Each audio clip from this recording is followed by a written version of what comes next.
SRM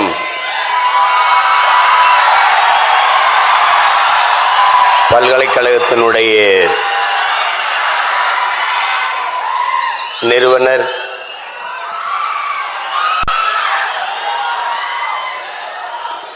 மேன்மையும் மாண்பு மிகுந்த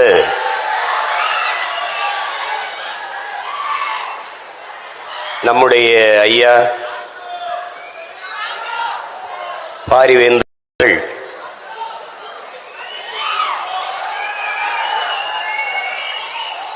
தமிழ் வளர்ச்சிக்காக தமிழ் பேராயம் என்ற ஒரு அமைப்பை தொடங்கி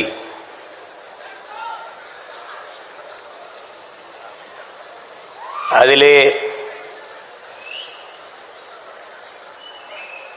சொல் தமிழா சொல் என்ற தலைப்பிலே நாடெங்கிலும் ஆற்றல் மிக்க இளைய தலைமுறை பிள்ளைகளை பேச வாய்ப்பளித்து சிறந்த பேச்சாற்றல் கொண்ட வெற்றியாளர்களை தேர்வு செய்கிற இந்த நிகழ்விலே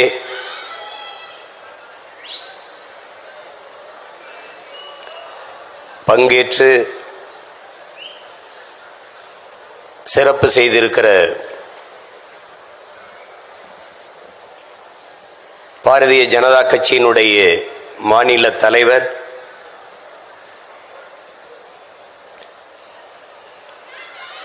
பாரதிய ஜனதா கட்சி என்ற ஒன்று தமிழ்நாட்டில் இருக்கிறது, அது வளர்கிறது என்று தன்னுடைய செயல் ஆற்றல்களால் நிகழ்த்தி காட்டிய என் அன்பு இளவல்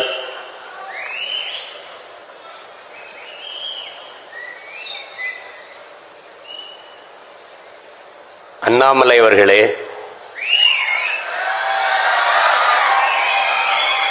இந்த தமிழ் பேராயத்தினுடைய தலைவர் பெருமகன் மதிப்பிற்குரிய பெருந்தகை கரு நாகராஜன் அவர்களே, இந்த நிகழ்ச்சியை அழகுற தொகுத்து வழங்கி கொண்டிருக்கிற அன்பிற்கினிய ஜெய் கணேஷ் அவர்களே, பின்னின்று ஒருங்கிணைத்து ஒழுங்காக நடத்தி கொண்டிருக்கிற என் அன்பு தம்பி அருணாச்சலம் அவர்களே,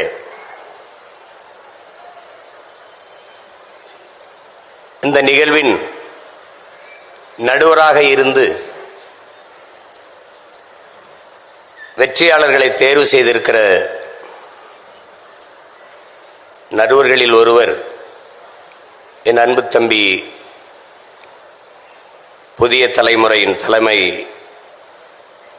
தொகுப்பாளர் கார்த்திகேயன் அவர்களே,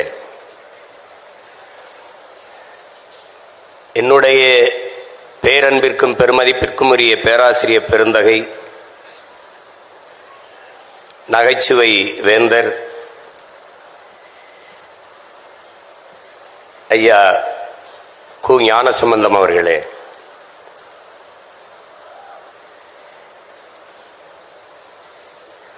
இங்கே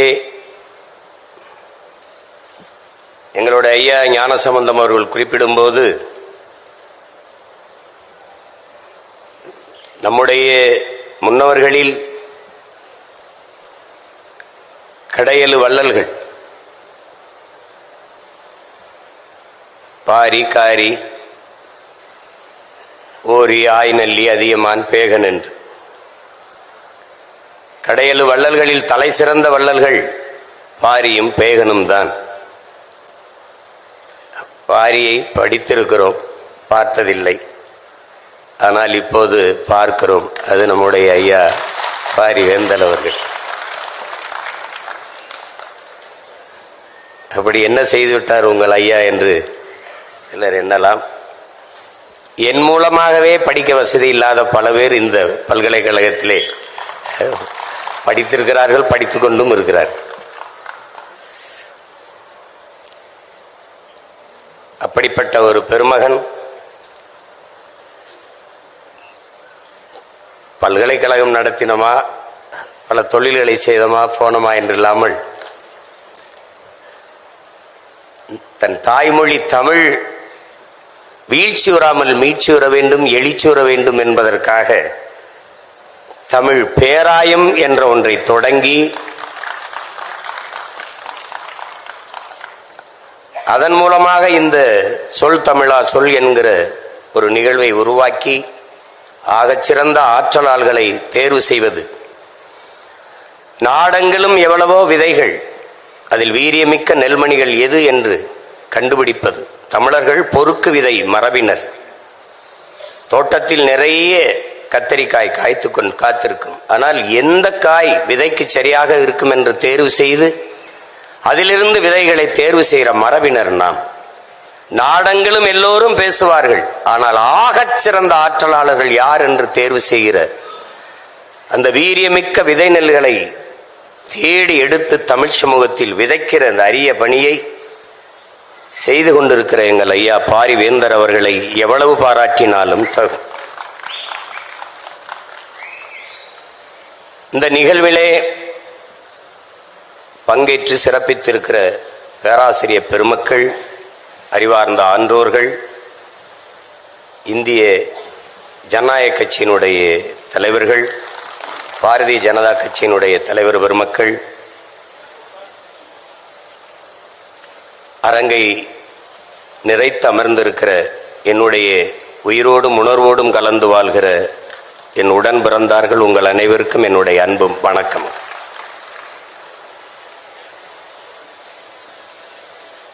பொதுவாக பேச்சு என்றாலே இங்கே எப்படி பார்க்கப்படுகிறது என்றால், வெற்றி பேச்சு உன் வெட்டி பேச்சு, அவன் ஒரு வெட்டி பேச்சுக்காரன், ஏதாவது வெட்டியா பேசி கொண்டிருப்பான். வெற்றி பேச்சு என்று ஒன்று இருக்கிறது. பொதுவாக என் அன்பு பிள்ளைகள், என் அருமை உடன் பிறந்தார்கள், ஒன்றை கவனிக்க வேண்டும். பேச்சு என்பது நம் எண்ணத்தை வெளிப்படுத்தும் கண்ணாடி என்பதை நாம் புரிந்து கொள்ள வேண்டும். இங்கே பேசி பேசியே காலத்தை ஓட்டிட்டான் என்று சொல்வதும் உண்டு, பேசி பேசிய காலத்தை வென்றவர்களும் உண்டு. அது ரெண்டும் உண்டு. சொல் என்பது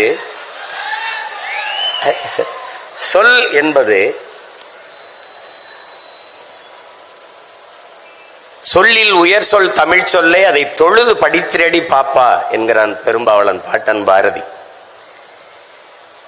ஒரு சொல் கொல்லும், ஒரு சொல் வெல்லும், ஒரு சொல் மனதை காயப்படுத்தும், ஒரு சொல் அந்த காயத்தை ஆற்றும், ஒரு சொல் உறங்கச் செய்யும், ஒரு சொல் எழச் செய்யும், ஒரு சொல் உற்சாகப்படுத்தும். இப்படி சொற்களால் எவ்வளவோ மாறுதலை இந்த சமூகம் பார்த்திருக்கிறது. இன்சொல் இரும்பு கதவையும் திறக்கும் என்கிறார்கள். ஆனால் காந்தியடிகள் வார்த்தைகளை நீங்கள் வாயிலிருந்து எடுத்து பேசினீர்கள் என்றால் அது கேட்பவரின் செவி வரைதான் செல்லும். ஆனால் ஒவ்வொரு சொற்களையும் ஒவ்வொரு வார்த்தைகளையும் இதயத்தில் இருந்து எடுத்து பேசினீர்கள் என்றால் அது செவியையும் கடந்து சிந்தனைக்குள் சென்று செயல்பட தொடங்கும் என்கிறார். அப்படி இங்கே பேசியவர்களை பார்த்தேன்.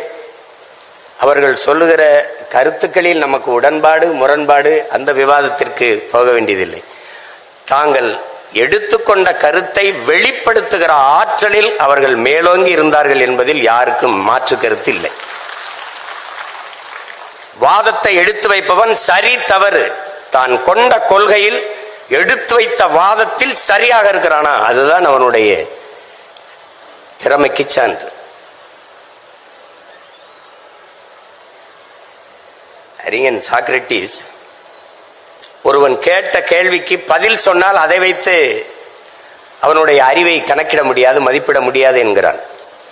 ஒரு கேள்வியை எழுப்பினால் அதற்கு பதிலாக அவன் மற்றொரு கேள்வியே பதிலாக தருவானையானால் அவன்தான் ஆகச் சிறந்த அறிஞன் என்கிறான். அப்படி இங்கே பேசியவருடைய ஆற்றல்களை அவர்கள் வெளிப்படுத்தினார்கள். இங்கே பேசியவர்கள் எல்லாம் நான் ஆழ்ந்து கவனித்தேன். அதிகப்படியாக ஆங்கில சொற்களை பயன்படுத்தாமல் பேசினார்கள்.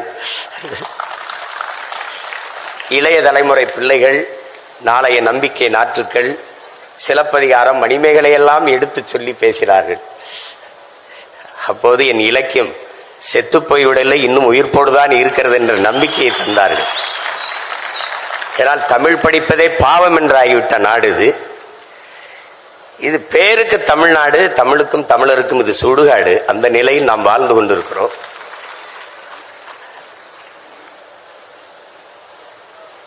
தமிழ்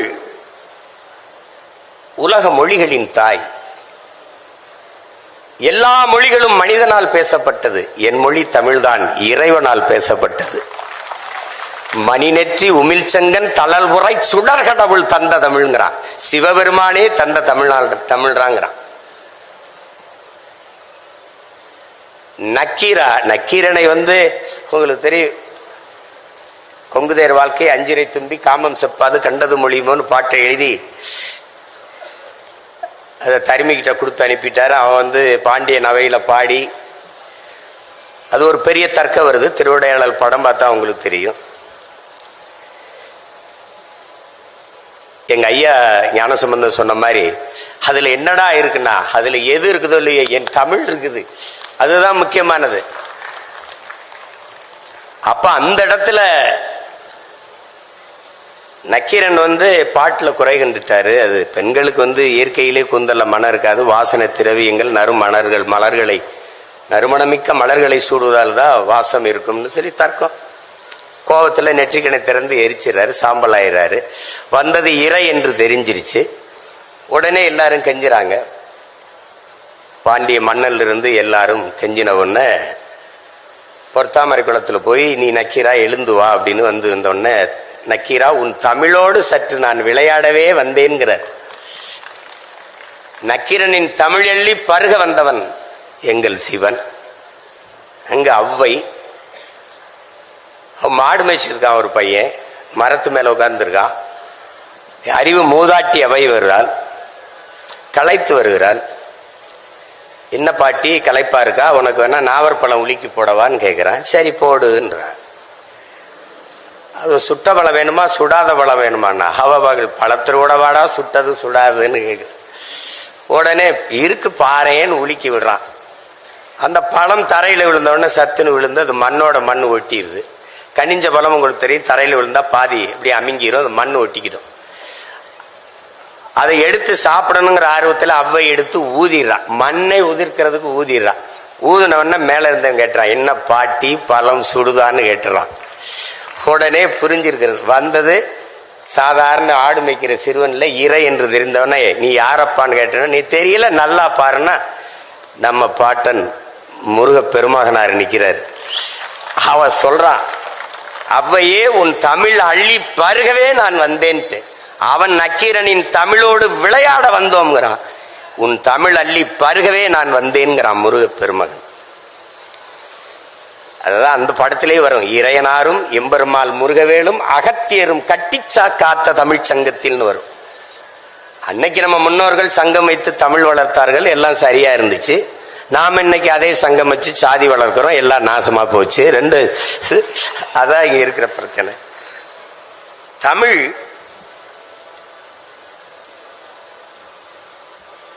உலகின் எம்மொழியும் துணையின்றி தனித்து இயங்கக்கூடிய உயர்தனி செம்மொழி.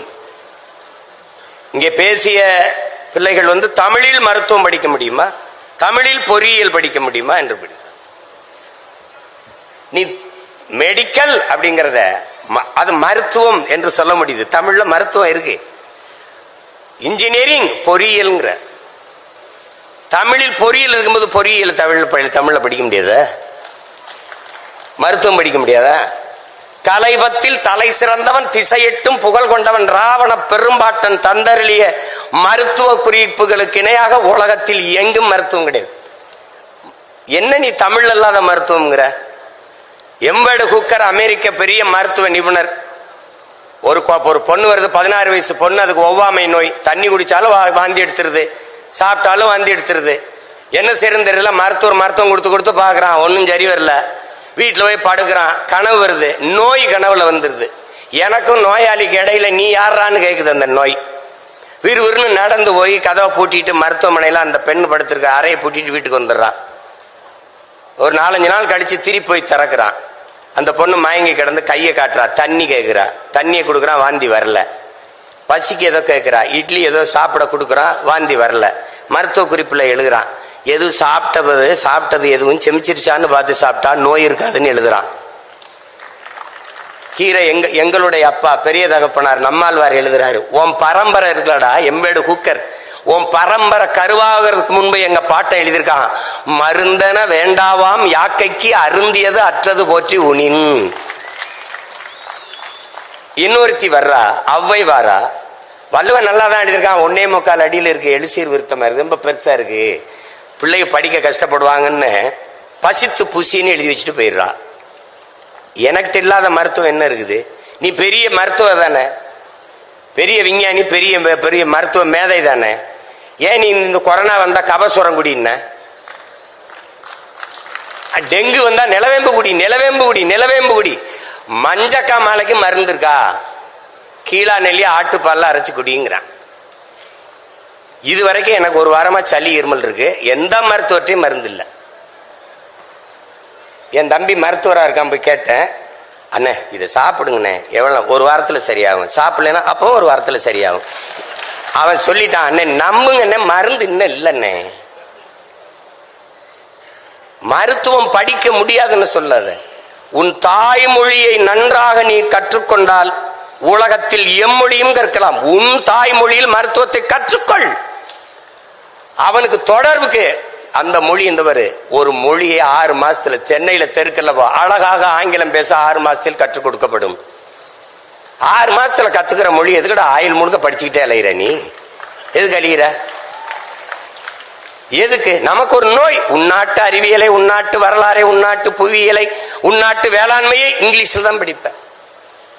முதல்ல இந்த நோயிலிருந்து வெளியில வா. ஆங்கிலம் ஒரு மொழி, அறிவல்ல. இது அடிப்படையை விளங்கிக்க. English language, not knowledge. அதான் நல்லா விளங்கிக்க. வெள்ளை என்பது நிறம், அழகல்ல. ஆங்கிலம் என்பது மொழி, அறிவல்ல.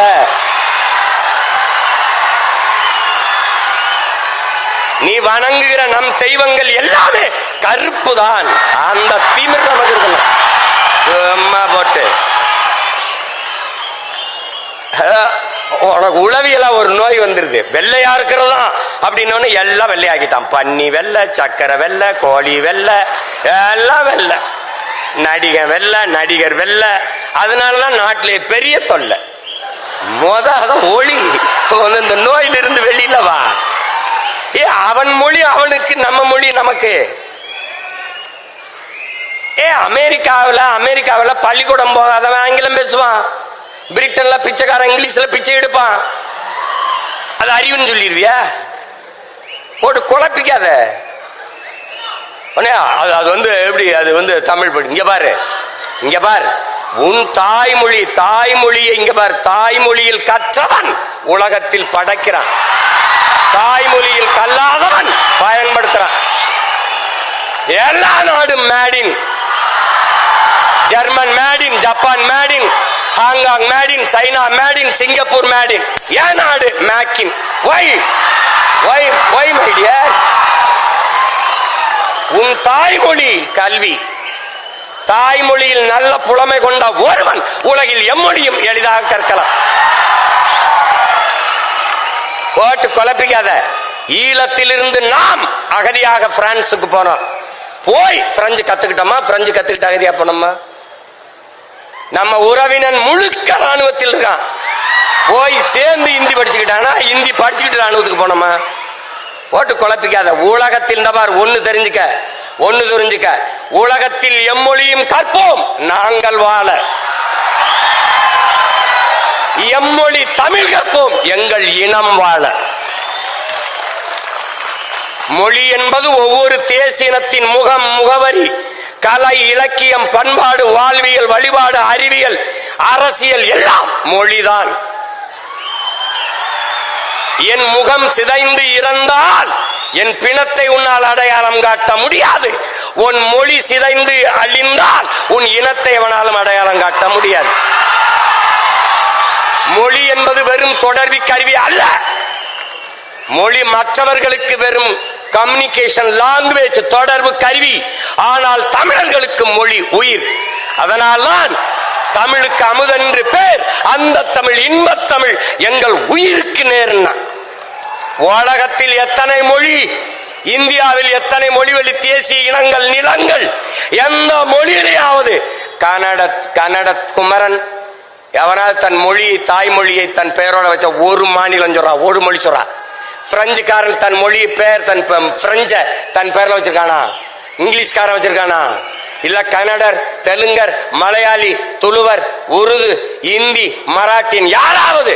ஆனால் உலகத்திலே ஒரு இனம், ஒரே ஒரு இனம், தமிழ் குமரன், தமிழ் அரசன், தமிழ் அமுது, தமிழ் செல்வி, தமிழ் வேந்தன் என்று தன் தாய்மொழியை தன் பெயரோடு இணைத்துக் கொண்டு வாழ்கிற உலகில் ஒரே இனம் தமிழன் தான்.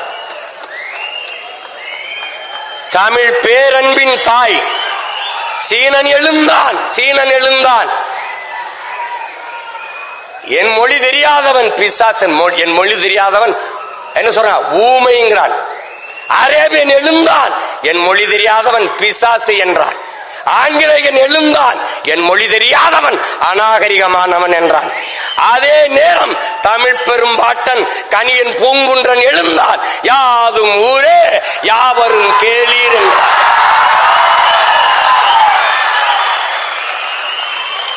கம்பன், கபிலன், இளங்கோ எல்லோரும் நம் முன்னவர்கள் உலகு உலகு உலகு என்றுதான் உலகம் தழுவி நேசித்து பாடியிருக்கிறான். முன்னந்தோன்றிய நிலத்தில் முகிழ்த்தவர், மூத்த தமிழ் மொழி குணர்வில் மூத்தவர், தென்னன் பாண்டியன் குமரி குடிமையர், திசையெல்லாம் பரந்துலகை அளந்தவர், இன்னரும் இயலிசை நாடகம் யாத்தவர், இந்திய நாவலன் தேயத்து இறைமையர். என்ன வியப்படா இவர்கள் தமிழர்கள். வான்முகில் மலையிடை வாழ்க்கை தொடங்கியவர், வளர்ந்தரு குறிஞ்சியில் காதலை உணர்ந்தவர், தேனுமில் முல்லை மருதம் நெய்தலை தீர ஆய்ந்து நல் இல்லறம் வகுத்தவர், காந்தரு பொருளையும் கலனியும் கண்டவர், கடலின் பரப்பையும் கடந்தையில் சென்றவர். ஏன் தம்பி தெரியுமா இவர்கள் தமிழர்கள்?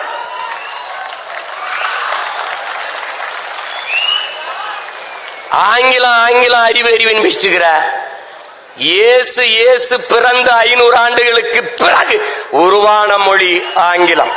இயேசு பிறப்பதற்கு 500 ஆண்டுகளுக்கு முன்னே தமிழின் தொன்மை இலக்கண நூல் தொல்காப்பியம் இருக்குது, உருவாகல, இருக்குது. என்ன ஆங்கிலத்தில் சிறப்பு வச்சிருக்க நீ? என் மொழியை நீ எழுதிட்டா உனக்கு சொல்லல. 500க்கு மேற்பட்ட கலை சொற்கள், உயிர் சொற்களை நான் போட்டது உனக்கு. உடன், என்னுடைய உடன் ஒரு எஸ் போட்டு சடன். என்னுடைய பேச்சு ஒரு எஸ் சேர்த்து ஸ்பீச். என்னுடைய பஞ்சு ஒரு எஸ் போட்டு ஸ்பாஞ்சு. என்னுடைய கொல் ஒரு கில். என்னுடைய கட்டுமரம் உன்னுடைய கட்டுமரான். என்னுடைய நாவாய் உன்னுடைய நேவி. என்னுடைய கலாச்சாரம் உன்னுடைய கல்ச்சர். உனக்குன்னு என்ன இருக்குது? நான் போட்ட பிச்சையில் ஒரு உருவாக்கிட்டு நான் தான் பெரிய இன்டெலிஜென்ட்.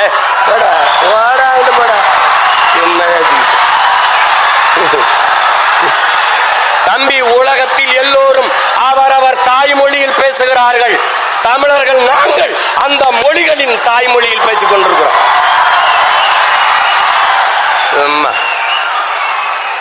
இந்த நாட்டின் பிரதமர் மாண்புமிக்க ஐயா நேரு அவர்கள், ஐயா பிரதமர் மோடி அவர்கள் உலகம் பூரா செல்றாங்க. என்ன சொல்றாங்க? உலகம் பூரா உலகில் முதல் மொழி தமிழ் எங்கள் இந்தியாவில் இருப்பது பெருமை. இந்திய மொழிகளின் தொன்மையை தமிழில் இருந்து அறியலாம். உலகில் பல்வேறு நாடுகளில் மக்கள் தமிழை கற்றுக்கொள்ள பேரார்வம் கொண்டு வருகிறார்கள். நான் சொல்லல, நாட்டின் பிரதமர். ஏய், நீ இங்க பாரு, நீ ஒண்ணு தெரிஞ்சுக்க. பெத்த தாயை பட்டினி போட்டுட்டு எத்தனை ஆயிரம் அன்னதானம் செஞ்சாலும் உனக்கு பலன் இல்லை.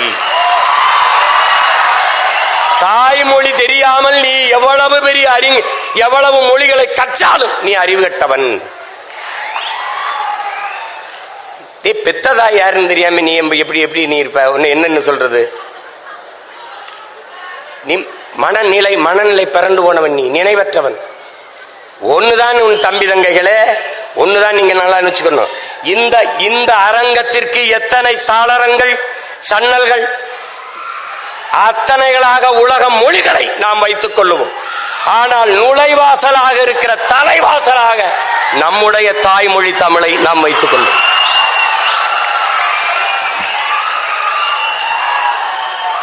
எல்லா மொழியும் கத்துக்கிறோம், யாரு வேணாம். பாரதியை விடவாடா ஒரு புலவன் இருக்கான். பாரதியை விடவாடா ஒரு பாவலன்.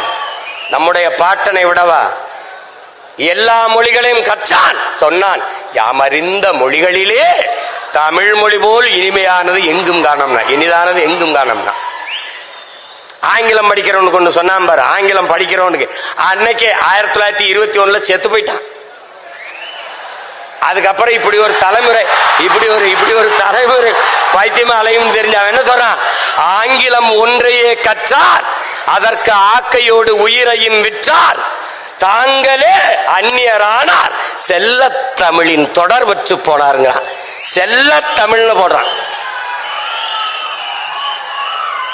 தாய்மொழியை மறந்த இனம் சுடுகாட்டில் இறந்த பிணம். நன்கு விளங்கி வச்சுக்க. நீ அதை விட்டுறாத. இதெல்லாம் ஏன் சொல்ற? இந்த நிலைக்கு என் தமிழ் மீட்சியே தமிழர் எழுச்சி என்கிறார் மொழி ஞாயிறு தேவனையப்ப பாவாணர் அவர்கள். தமிழ் மீட்சியுற வேண்டும், தமிழர்கள் எழுச்சியுற வேண்டும் என்றால் தமிழ் சாகக்கூடாது. இங்க பார், உனக்கு ஒன்று தெரிஞ்சுக்க. தாய்மொழியை பாதுகாத்த இனங்கள் கடுகளவிருந்தாலும் மலையளவு உயர்ந்து வாழும். தாய்மொழி அழிய கொடுத்த இனங்கள் மலையளவு இருந்தாலும் கடுகளவு சிரித்து வீழும். இதை நன்கு விளங்க. உனக்கு ஒரு திமிர். நீங்க பார், நீ கன்னடனா, நீ மராட்டியனா, நீ மலையாளியா, நீ தெலுங்கனா, நீ பீகாரியா, நீ குஜராத்தியா, நீ யாராவும் இரு. ஆனால் நான் மராட்டியன் என்ற திமிரோடு, அந்த திமிரோடு நீ யாரு? நானா இருக்கேன்.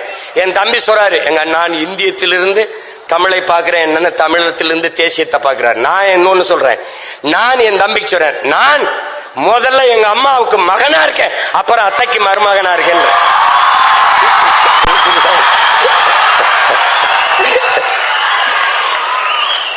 இந்த தேசம் நல்லா இருக்கணும்னா, இந்த நாடு நல்லா இருக்கணும்னா என் வீடு நல்லா இருக்கணும். என் வீடு நல்லா இருக்கணும், உன் வீடு நல்லா இருக்கணும், அவர் வீடு நல்லா இருக்கணும், அவர் வீடு நல்லா இருக்கணும். எல்லா வீடும் நல்லா இருந்தால் நாடு நல்லா இருக்கும். தட்சாலி வராங்க. இவ்வளவுதான். அதாவது அதுல இங்க பாரு, அதுல மருத்துவம் கல்வி, பொறியியல் கல்வி தமிழில் படிக்க முடியுமா என்பதற்கு அதற்கு சான்று இங்க பார். ஈழத்திலே ஈழத்தாயகத்தை கட்டி எழுப்பிய எங்களுடைய தலைவர் மேதகவே பிரபாகரன் அவர்கள் தமிழீழ மண்ணில் மருத்துவத்தை, பொறியியலை, சட்டத்தை தமிழிலே படிக்க வைத்தார். தமிழிலே படிக்க வைத்து பட்டங்களை பெற வைத்தார். அங்கே படித்த மருத்துவர்கள் இன்னைக்கு உலக நாடுகளிலே மருத்துவம் செய்கிறார்கள். போட்டு குழப்பிக்காத. நீ தமிழ்ல படிச்சவன் தான் அப்துல் கலாம்னு ஒருத்தன் அணுகுண்டு கண்டுபிடிச்சு வெடிச்சு இந்தியா வல்லரசு ஆயிருக்கு. யாரு? நம்ம ஐயா மயில்சாமி அண்ணாதுறையிலிருந்து சிவத்திலிருந்து எல்லாரும் தாய்மொழி கல்வியில கற்றவர்கள் தான். நீ என்ன தொடக்க கல்வி தமிழ்ல இருக்கணும் அப்படின்னு வேற இருங்க. அண்ணாட்ட 8ஆம் வரைக்கும் தமிழ் படிச்சா போதும். அதுக்கப்புறம் எம்ஏ தமிழ் இலக்கியம், முதுகலை தமிழ் இலக்கியம் படிச்சவனே பொழிப்புற தேடிக்கிட்டு இருக்கான். எங்க ஐயாவுக்கு தெரியும், தமிழ் துறை பேராசிரியர் எங்க ஐயா இருக்காங்க, ஞான சம்பந்தம். என்னுடைய பேராசிரியர் தோ பரமசிவம், அவருடைய நண்பர். அவரை விட வரலாற்று ஆய்வறிஞனும் தொல்பொருள் ஆய்வறிஞனும் தமிழறிஞனும் கிடையாது. அவருடைய மாணவன். நான் சொல்றேன் கேளு. முதுகலை தமிழ் இலக்கியம் படிச்சவன பொழிப்புரை தேடிக்கிட்டு இருக்கான். பொழிப்புரை தேடக்கூடாது என்று பாக்களை எழுதிய பெருமகன் நம்முடைய பாட்டன் பாரதி தான். நேரடியா அச்சமில்லை அச்சமில்லை அச்சம் என்பதில்லைன்னு வந்துட்டான். மற்ற எல்லா பாக்களுக்கும் சங்க இலக்கியத்திலிருந்து எல்லாத்துக்கும் பொழிப்புரை. அப்ப பேரங்க அண்ணா சொல்றாங்க, முதுகலை தமிழ் இலக்கியம் படிச்சவனே பொழிப்புரை தேடிக்கிட்டு இருக்கான், நீ என்னடா எட்டா போட நிக்கலாம்? தமிழ் ஒரு பெருங்கடல், நீ கரையோடு நின்னா போதுன்றியேங்கிறாரு. மதம் பரப்பத்தான் வந்தான் ஜோசப் பிஸ்கி வீரமாமுனிவன், மதம் பரப்பத்தான் வந்தான் ஜி போப்பு. இந்த மக்களோடு தொடர்புக்கு தமிழில் படிச்சு பேசினா தான் புரிய வைக்க முடியும்னு தமிழ்ல பேச கத்தான். தமிழின் ஆழம் அவனை ஆள இழுத்துட்டு போயிடுச்சு. அவன் தான் தேம்பாவணி எழுதுனா, இவன் தான் திருவாசகத்தையும் திருக்குறளை மொழிபெயர்த்தான். தமிழ் மாணவன் இங்க உறங்குறான்னு சொல்லிட்டு போனா, இங்க பேசிய ஒரு தங்கச்சி சொல்லுது, என் மொழியில் இல்லாத என்ன இருக்கு உலகத்திலே? உன் மொழியில் பாரு. இங்க கிறிஸ்தவத்துக்கு வேணுமா தேம்பாவணி, இஸ்லாத்துக்கு வேணுமா சீராபுராணம், இந்துக்கு வேணுமா எது ராமாயணம் கம்பராமாயணம், வேற எதுக்கு பௌத்தத்துக்கு வேணுமா? எழுதினவனே சிலப்பதிகாரத்தை எழுதினவனே அவன் சமண துறவிதான். பௌத்தத்துக்கு வேணுமா மணிமேகலை, சமணத்துக்கு வேணுமா சமண துறவி இளங்கோடி எழுதிய சிலப்பதிகாரம். எல்லா சமயங்களுக்கும் தமிழில் காப்பியம் இருக்கு, இலக்கியம் இருக்கின்றால் உலகில் ஒரே மொழியில் தான் இருக்கு. மற்ற மொழிகள் எல்லாம் உலகில் பிற மொழிகளின் துணையின்றி இயங்க முடியாது. இந்திய பெருநிலத்திலே எந்த மொழியும் இயங்க முடியாது. இப்ப சினிமானா பிக்சர்லு சினிமாலு தான் எல்லா இடத்துலையும். ஆனால் எனக்கு திரைப்படம்னு ஒன்று இருக்கு. இது எல்லா இடத்துலையும் மைக் தான் தம்பி, ஆனா எனக்கு ஒலி வாங்கி இருக்கு. இது எல்லா இடத்துலையும் ஸ்பீக்கர் தான் தம்பி, எனக்கு ஒலி பெருக்கி. இது எல்லா இடத்துலையும் லைட் தான் தம்பி, எனக்கு இது விளக்கு. புரியுதுன்னு நினைக்கிறேன். இது வந்து கேமரா தான், எனக்கு ஒளிப்பதிவு கருவி. அது சேர் தான், எனக்கு நாற்காலி. இது டேபிள், எனக்கு மேசை. உலக திங்கவர் இது லேப்டாப், எனக்கு மடிக்கணினி. அது கம்ப்யூட்டர், கணிப்பொறி. எல்லாவற்றுக்கும் இது செல்போன், அலைபேசி, செல்லிடைபேசி, கைபேசி, எல்லாவற்றுக்கும் தமிழில் உயிர் சொல், கலை சொற்கள், வேர் சொற்கள் இருக்கு. தம்பி ஆங்கிலத்துல அரிசி ரைஸ் தான் தம்பி, நெல்லு ரைஸ் தான் தம்பி, சோறு ரைஸ் தான் தம்பி. எனக்கு நெல்லு அரிசி சோறு 3 சொல் இருக்கு தம்பி. அதனால்தான் சொல் தமிழா சொல், சொல் தமிழா சொல். உனக்கு சித்தப்பா அங்கிள், பெரியப்பா அங்கிள், மாமா அங்கிள், எனக்கு ஒரே அங்கிள் தான். ஏன் நீ ஜங்கிள்? எனக்கு பாரு எனக்கு பாரு சித்தப்பா பெரியப்பா மாமா, எனக்கு 3 சொல் இருக்கு. உனக்கு சின்னம்மா பெரியம்மா அத்தை, எல்லாத்துக்கும் ஆன்டி தான். எனக்கு இல்லாத என்ன இருக்கு? ஏன்னா எனக்கு ஒரு குற்ற உணர்ச்சி இருக்கு, தாழ்வு மனப்பான்மை இருக்கு. தமிழ் படிச்சா வேலை கிடைக்காது, தமிழ் படிச்சா சோறு கிடைக்காது. நீ சொல் என் உடன் பிறந்தானே, தமிழ் எனக்கு வேலையும் சோறும் அல்ல, தமிழ் எனக்கு உயிர் என்று சொல். அவ்வளவுதான். அதை சொல், உறக்க சொல், சொல் தமிழா சொல். நான் தமிழன் என்று சொல், என் தாய்மொழி தமிழ் என்று சொல். நீ சொல்லல. மொழி ஆய்வறிஞர், அமெரிக்க மொழி ஆய்வறிஞர் அலெக்ஸ் குரல் எழுதுறா மாணவர்கள்ட்ட, ஒரு வெள்ள பலகையில வலைவெளியில் தட்டிப்பார், உலகத்தில் மனிதர்கள் பேசிய முதல் மொழி தமிழ் என்று எழுதுறான். ஆதியில் காடுகள் மனிதன் உழைக்கத் தொடங்கிய போது உழைப்பிலிருந்து உருவானது மொழி. காடுகளில் உழைக்கும் போது தொலைதூரத்தில் இருக்கிற அழைக்கிறதுக்கு ஏய் ஓ ஆ என்று எழுப்பினான். அந்த ஒலிகள் இன்னும் தமிழில் அப்படியே இருப்பதால் ஆதி மொழி தமிழ் என்று அறிஞர்கள் வரையறுக்கிறார். ஓடு பேச முதல்ல குற்ற உணர்வை தகர்த்து விடு, ஒன்னால முடியாதுன்னு. எங்க ஐயா இந்திய நாட்டை ஒரு தமிழன் ஆளணும்னு நீ இதெல்லாம் சாத்தியமா அப்படின்னு. எது ஒன்றும் சாத்தியத்திலிருந்து பிறக்கிறதில்லை என் உடன் பிறந்தார்களே, தேவையிலிருந்து தான் பிறக்குது. ஒரு தமிழன் இந்த நாட்டை ஆண்டாதான் நாடு நல்லா இருக்கும் நிலைமை வந்துச்சுன்னா ஆளுவான். இங்க ஒரு தம்பி பேசினார், பெருந்தலைவர் காமராஜர் கிங் மேக்கரா இருந்து பிரதமரை உருவாக்கினார் அப்படின்ட்டு. அவர் லார்பூர் சாஸ்திரி அவர் தான் தேர்வு பண்றார் நேரு இறந்த பிறகு. அதுக்கப்புறம் சாஸ்திரி இறந்த பிறகு இந்திரா காந்தி அம்மையாரையும் அவர் தான் தேர்வு பண்றார். அப்ப பக்கத்தில் இருக்க தமிழ்நாட்டில இருந்து போன தலைவர்கள், ஐயா ஐயா எதுக்கையா எல்லாரையும் இவங்களெல்லாம் தேர்வு பண்ணி நிறுத்திக்கிட்டு நீங்களே நின்னாங்கய்யா? நம்ம சொன்னா போடுவான், நின்னா போட மாட்டான். நான் இவனுக்கு போடுன்னு சொன்னா போட்டுருவான், ஆனா நான் நின்னா போட மாட்டான்.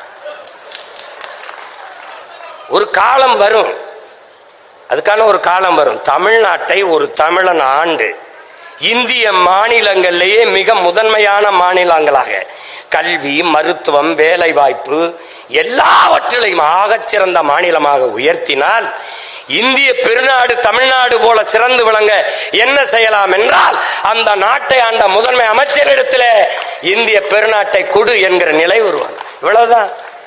இதுல போட்டு குழப்பிக்காத நீ. ஆனா இங்கே திராவிட மாடலை பின்பற்றினா என்ன? ஓட்டுக்கு 500, அதை எல்லாரும் பின்பற்று. இந்த வாக்குக்கு காசு வாங்குற நிலையை ஒழிக்காம நம்ம பேசுற எந்த சீர்திருத்தம், எந்த முற்போக்கு எதுவும் பயன்பெறாது, எதுவும் பயன்பெறாது. இதை அரசியல் பேசக்கூடாதுன்னு சொல்றதெல்லாம் அது எங்க ஐயாவும் சொல்ல மாட்டாங்க. இங்க என் தம்பி இருக்கிறப்ப அப்புறம் எங்க ஐயாவும் சொல்ல மாட்டாங்க. சொல்லணும் எங்க ஐயா ஞானசம்பந்தத்துக்கு உங்களுக்கு தெரியுமில்ல. இப்ப இங்க வந்து கொஞ்சம் அடக்கி வச்சுட்டு போயிட்டாங்க, நேரம் குறைவு. எங்களுக்கெல்லாம் நாங்கெல்லாம் முன்னாடி இருக்கும்போது பள்ளிக்கூடத்து பேராசிரியர் பாடம் நடத்திக்கும் போது குரலை சொல்லி இன்னார் செய்தாரு ஒருத்தர், அவர் நானும் நன்மை செய்து விடாது, சொல்லுப்பா இந்த குரலை சொல்லுப்பா. அவன் எந்திரிச்சு, ஐயா இன்னொரு தடவை சொல்லுங்க. என்னப்பா இன்னார் செய்தாரு ஒருத்தர், அவர் நானும் நன்மை செய்து விடாது, சொல்லுப்பா. ஐயா என்ன ஒரே ஒரு தடவை. ஏய் என்னப்பா நீ? எங்க வாத்தியாரெல்லாம் ஒரு தடவை அந்த குரலை சொன்னா அப்படியே மனசுல வச்சு திருப்பி சொல்லுவோம். அவன் உங்களுக்கு யாரோ நல்ல வாத்தியார் பாடம் நடத்திருக்காரு ஐயா. அப்புறம் ஒரு தடவை வீட்டுக்கு போயிருக்காங்க. வீட்டுக்கு போகும்போது சின்ன சின்ன பசங்க 3 வயசு இந்த பேச வந்த பருவத்தில் இருக்க பசங்களாம் உட்காந்து தொலைக்காட்சி பார்த்துட்டு இருந்திருக்கான். பார்த்தீங்கன்னா பெரியவங்க வந்தோடனே போங்க போங்க போங்க அப்படின்னு அனுப்பி விட்டுருமா. போகும்போது 3 வயசு பசங்க 2 பேர் போயிட்டு போறாங்களா.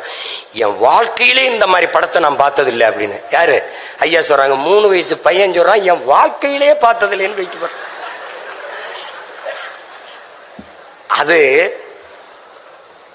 அரசியலை நீங்க எப்படி எடுத்துக்கிறீங்கன்னு என் அன்பு பிள்ளைகள் தெரியல. ஒன்னு நீங்க புரிஞ்சுக்கணும். ஒரு அண்ணனா, ஒரு மூத்தவனா நான் சொல்ல கடமைப்பட்டிருக்கேன்.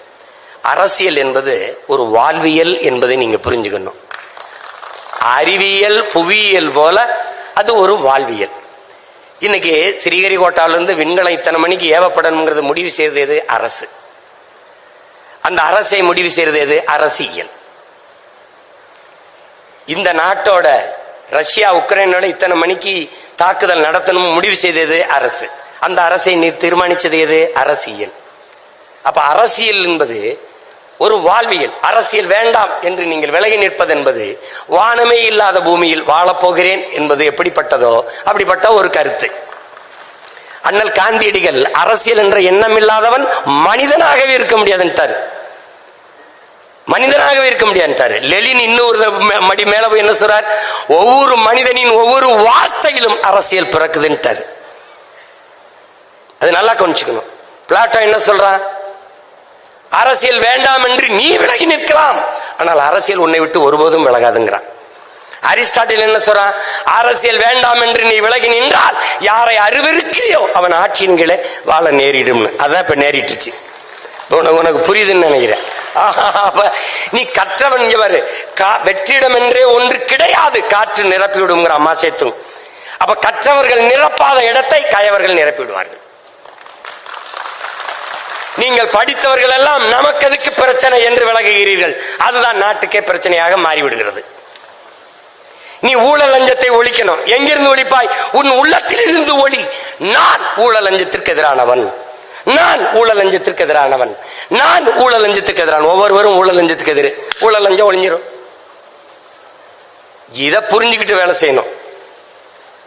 இந்த உலகத்தை நீ எப்படிப்பட்ட மாற்றத்திற்கு கொண்டு வர விரும்புகிறாயோ அதை உன்னிலிருந்து தொடங்கு. இதுதான் கோட்பாடு. நான் சரியா இருக்கேன், நீ சரியாரு, அவர் சரியா இருக்கட்டும், அவர் சரியா இருப்போம், நாம் சரியாக இருப்போம், நாடு சரியாயிரும். இதை புரிஞ்சுக்கணும். அரசியல் வேணாம்னா இப்படி காலையில நீ பிதுக்கிற பர்பஸை, குடிக்கிற தேநீர், படிக்கிற செய்தித்தாள், படிக்கிற பாடம், பார்க்கிற வேலை, வாங்குற சம்பளம், உன் வாழ்க்கையில பிறப்பு சான்றிலிருந்து இறப்பு சான்றிதழ் வரை எல்லாத்தையும் தீர்மானிப்பது அரசு. அந்த அரசை தீர்மானிப்பது அரசியல். அப்போ உனக்கான அரசியலை நீ தீர்மானிக்கலன்னா அப்படி ஒண்ணு கஞ்சுக்க, அரசியலை கற்பிக்காதது கல்வியே இல்லை. அரசியலை தாண்டி ஆகச் சிறந்த கல்வியே இல்லை. நீ படிச்சவெல்லாம் வெளியில போயிடுற. எங்க ஐயா சொன்னாங்க பாரிவேந்தர், 10 பேருக்கு மேல படிப்பே இல்லாதவன் தான் அமைச்சரா இருக்கிறான்ட்டு. நீ அவனை கொண்டு விட்டினா என்ன பண்ணுவான்? தர்மாக்கோல் தான் விடுவான். அப்ப நீ ஒண்ணும் பண்ண முடியும். நீ இங்க உட்கார்ந்து ஆல்பர்ட் ஐன்ஸ்டீன் அவர்கள், தாமஸ் ஆல்வா எடிசன் அவர்கள், நீ படிச்சுட்டு இருப்ப. ஆல்பர்ட் ஐன்ஸ்டீன் என்ன சொன்னார்? என்ன சொன்னார்? வெப்பத்தை தடுக்க தர்மாக்கோல் விட தருவாரு, படித்து போட்டிதான். அது ஒன்னதுக்கு பயன்படாது. அப்போ அது அதனால முதல்ல நமக்கு ஒரு திமிர் இருக்குன்னு, அந்த திமிர்ல தான் நிமிர்வு வரும். சும்மா போட்டு எல்லாம் பயந்து தெரியாத. இதெல்லாம் நமக்கு ஒரு குற்ற உணர்வு என்னன்னா, நம்மளால முடியாது, நம்மளால இது ஆகாது. உனக்கு ஒரு சொல்லுங்கள். நம்ம வர்றதுக்கு முன்னாடி இங்க இக்கரைக்கு அக்கறை பச்சைன்னு பொன்மொழி தமிழனுக்கு தான் இருக்கு. நேரம் பொன் போன்றதுன்னு கற்பிச்சவன். இந்த பொண்ணு வேணா இன்னொரு பொண்ணு வாங்கிக்கலாம். நேரம் பொன் போன்றதுன்னு எவன் சொன்னது? நேரம் உயிர் போன்றதுங்கிறான் வெள்ளக்காரன். நீ டைம் இஸ் கோல்டுன்னு படிச்சுட்டு இருக்க. நேரம் உயிர் போன்றது, போனா வராது. இக்கரைக்கு அக்கறை பச்சை, அதுலதான் நீ செத்த. நீ இப்ப என்ன செய்யணும்? எக்கரைக்கும் இக்கரையே பச்சை, அதானே? அவன் மின்னுவதெல்லாம் பொன்னல்லங்கிறான், நீ இக்கரைக்கு அக்கறை பச்சைங்கிற. அதை பார்த்து ஏமாறாதங்கிற. நீ பச்சையில தான் நிக்கிற. ஆனா அந்த பச்சை நல்லா இருக்கேன்னு இதுலதான் நீ தோற்ற. நீ திமிரில் இந்த பாரு, இங்க பாரு, ஜூலியஸ் சீசர் சொல்றான், உன்னுடைய தகுதியை ஒருவன் எழுந்து அறிவிக்கிறதுக்கு முன்னாடியே நீ சொல்லிடுறான், நான் ஆகச் சிறந்தவன் என்று நீ சொல்லிருன்றான். அறிவை கடன் கொடுத்த இனத்தின் மக்கள் நாம். உலகிற்கு அறிவியல், தொழில்நுட்பம், நாகரிகம், பண்பாடு, வேளாண்மை எல்லாவற்றையும் கற்பித்து கொடுத்த இனம் நாம். அதை நல்லா கவனிச்சுக்க. ஓடுகிற நீரை தடுத்து பாசனத்திற்கு பயன்படுத்த முடியும் என்று 1800 ஆண்டுக்கு முன்னாடி தடுப்பணை கட்டி வேளாண்மைக்கு பயன்படுத்திய பெரும்பாட்டன் கரிகால் பெருவளத்தானின் பேரனும் பேத்திகளும் இங்கே உட்கார்ந்திருக்கிறீர்கள். எதனுடைய நிழலும் கீழே விழும். தஞ்சை பெருவுடையார் கோயிலின் நிழல் கீழே விழுகுதா பாரு. எப்படி கட்டிருப்பான் பாரு உன் பாட்டை. எவடா இந்த கற்களை மேல ஏத்திருப்பான்? இன்னைக்கு வேணா விசை அணி இருக்கு, தூக்குறான் போடுறான். அப்ப எப்படி ஏத்திருப்பான்? உனக்கு என்ன தன்னின பெருமை அறியாம தாழ்ந்து விழுந்து போன நீ. உனக்கு ஒன்னும் தெரியாது. இப்ப நானே ஒரு வெள்ளையா, இப்ப நானே என் தம்பிலாம் கொஞ்சம் வெள்ளையா, கொஞ்சம் இங்கிலீஷ்ல, அப்ப எப்படி பேசுறாப்ல எப்படி பேச. யாரு? சீமானா? சீமா. ஆமா ஆமா, அந்த நாடகத்துல நல்லா அடிச்சிருக்காப்ல, இந்த மாயாண்டி குடும்ப நாடகத்துல என்றப்ப. டேய், அப்பதான் வலிக்கும் பாரு.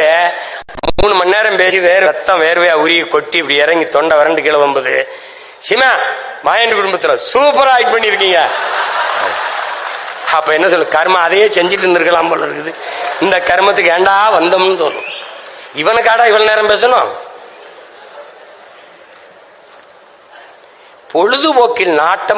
பொழுதுபோக்கில் கேளிக்கையில் நாட்டம் கொண்ட மக்களை புரட்சிக்கு தயார் செய்வது கடினம்.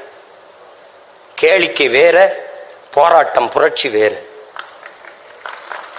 நல்லா கவனிச்சுக்கணும். உங்களுக்கான தலைவர்களை பொழுதுபோக்கு தளத்தில் தேடாதீர்கள், போராட்ட களத்தில் தேடுங்கள்.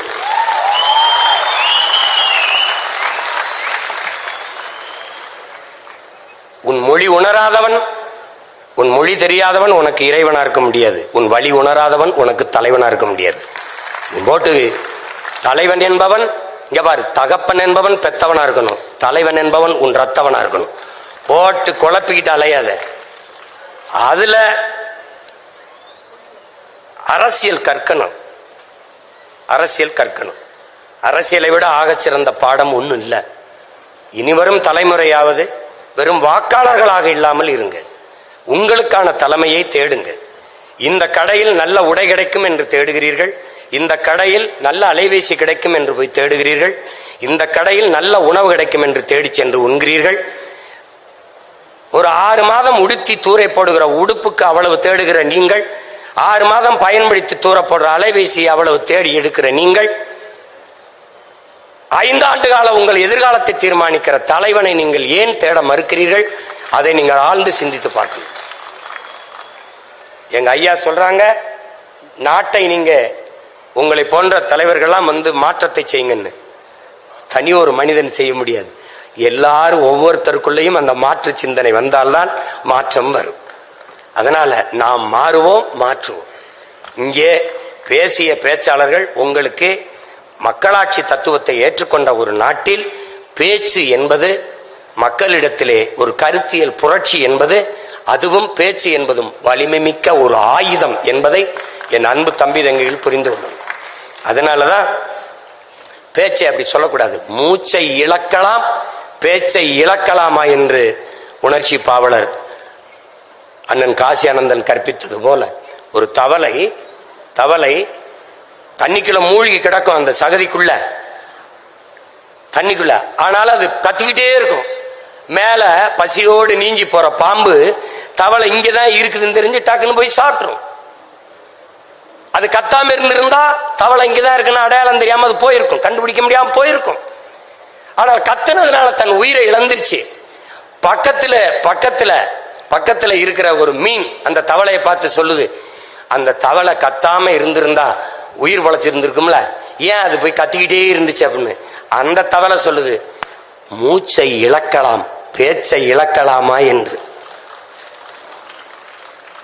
பேச்சு ஜனநாயகத்தில் மக்களாட்சி தத்துவத்தை ஏற்றுக்கொண்ட ஒரு நாட்டில் பேச்சு என்பது வலிமை மிக்க ஆயுதம். அப்படிப்பட்ட வலிமை மிக்க கூற ஆயுதத்தை தன் பட்டறையில் வைத்து தீட்டுகிற அரிய பணியைத்தான் தமிழ் பேராயம் இப்போது தமிழ்நாடெங்கும் செய்து கொண்டிருக்கிறது. அந்த பணியை எங்களுடைய ஐயா பாரிவேந்தர் அவர்கள் செய்து கொண்டிருக்கிறார்கள். பேச்சு என்பது எளிய பிள்ளைகள் நாங்கள். எனக்கு என்ன பின்புலம் இருந்தது? எனக்கு யார் இருந்தா? எங்க அப்பா முதலமைச்சரா, இல்ல எங்க தாத்தா முதலமைச்சரா? அப்படிலாம் ஒண்ணும் இல்லை. இல்ல எங்க அப்பா அமைச்சரா, இல்ல சட்டமன்ற உறுப்பினர், ஒண்ணும் இல்லை. ஒரு பாமரன் விவசாயி, ஒரு காட்டு கிராமம் ராமநாதபுரத்தில் சிவகங்கையில் ஒரு சின்ன கிராமத்தில் இருந்த எளிய மகன். எனக்கு தொலைக்காட்சி இல்லை, பொருளாதாரம் இல்லை, ஒண்ணும் இல்லை. இங்கே சொன்ன தங்கச்சி போல ஒவ்வொரு தேர்தலுக்கும் ஒரு சின்னம். 75 வருஷமா ஒரே சின்னம்லாம் இல்லை எனக்கு. ஒவ்வொரு தேர்தலுக்கும் ஒரு சின்னம். ஆனாலும் நின்னம் மக்களை நம்பி. ஒரு எளிய மகன் தன் பேச்சால் பேசி பேசி பேசி பேசி 36 லட்சம் வாக்குகளை பெற்று தனித்து ஒரு கட்சி மாநில அங்கீகாரம் பெற்ற கட்சியா வந்திருக்குன்னா காரணம் பேச்சு. வெறும் பேச்சல்ல, என் மூச்சை பேச்சாக்கி தமிழ் மக்களின் இன உணர்வு, மான உணர்வை தட்டி எழுப்பி ஒன்று திரட்டி பெற்றிருக்கு.